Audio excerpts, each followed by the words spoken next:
মুক্তিযুদ্ধের সময় সৈনিকরা বিদ্রোহ না করলে শেখ মুজিবুর রহমান সমঝোতা করে পাকিস্তানের প্রধানমন্ত্রী হতেন বলে মন্তব্য করেছেন ভারপ্রাপ্ত রাষ্ট্রপতি হাফিজ উদ্দিন আহমদ।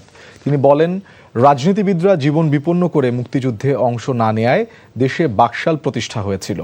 সরকার ভুল করলে তাদের সংশোধন করে দিতে হবে, কিন্তু দেশে যাতে আর স্বৈরাচার সৃষ্টি না হয় সে ব্যাপারে সবাই সতর্ক থাকার পরামর্শ দেন রাষ্ট্রপ্রধান। হাসান মাহমুদের রিপোর্টে বিস্তারিত।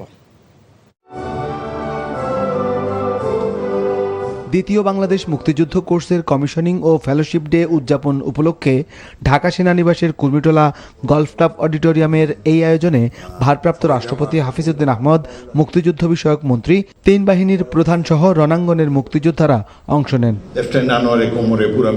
ভারপ্রাপ্ত রাষ্ট্রপতি তাঁর বক্তব্যে মহান মুক্তিযুদ্ধের স্মৃতিচারণ করে বলেন, সেদিন সৈনিকদের একটি অংশ বিদ্রোহ না করলে দেশে তৎকালীন রাজনৈতিক নেতারা সমঝোতা করতেন। 50 বছর পরেও সেই আমাদের স্বপ্ন বাস্তবায়িত হয়নি।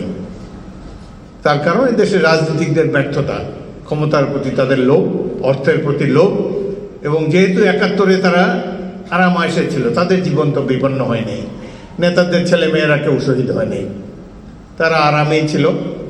এবং এখনও আমার মনে হয় যদি আমরা বিদ্রোহ না করতাম তাহলে কিছুদিন পরে একটা পলিটিক্যাল নেগোসিয়েশন হতো, শেখ মুজিবুর রহমান প্রধানমন্ত্রী হতেন বাংলাদেশের, পাকিস্তানের, এবং আবার বিজনেস অ্যাজ ইউজুয়াল চলত।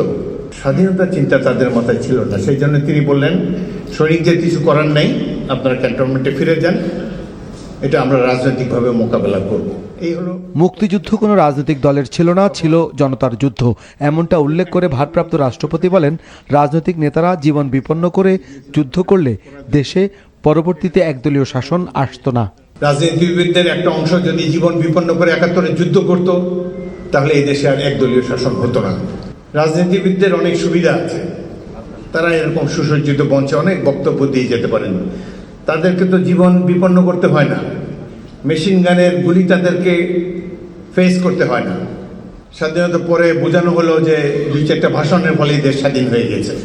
বর্তমান সরকার ভুল করলে তা সংশোধন করে দেওয়ার আহ্বান জানিয়ে ভারপ্রাপ্ত রাষ্ট্রপতি বলেন, গণতন্ত্রকে বিপন্ন করা যাবে না। আয়নাঘর সৃষ্টি করে বিগত ফ্যাসিবাদ মানুষকে নির্যাতন করেছে। আয়নাঘর কেউ কোনোদিন জানতো না বাংলাদেশের মানুষ। টেলিভিশনে যখন দেখবেন কিভাবে দিনের পর দিন, মাসের পর মাস, বছর পর বছর পশুর চেয়েও খারাপ অবস্থায় একটি মানুষকে রাখা হয়েছে, কারণ সে ভিন্ন মতাবলম্বী। গত 5ই আগস্টেও এই দেশের মানুষ একটি গণ অভ্যুত্থান দেখেছে, এটিও হয়েছে গণতন্ত্রের জন্যে। আমরা একটি সুখী সমৃদ্ধ বাংলাদেশ দেখতে চাই, গণতান্ত্রিক বাংলাদেশ দেখতে চাই। এই দেশে যেন আর কোনো স্বৈরশাসক সৃষ্টি না হয়। আমরা আমাদের সরকার বদলাবো, সরকার যদি ভুল করে তাকে সংশোধন করবেন, কিন্তু গণতান্ত্রিক ব্যবস্থাটিকে কেউ ধ্বংস করবেন না। পরে মুক্তিযোদ্ধাদের হাতে স্মৃতিপদক তুলে দেন ভারপ্রাপ্ত রাষ্ট্রপতি। Hasan Mahmud, NTV news, Dhaka.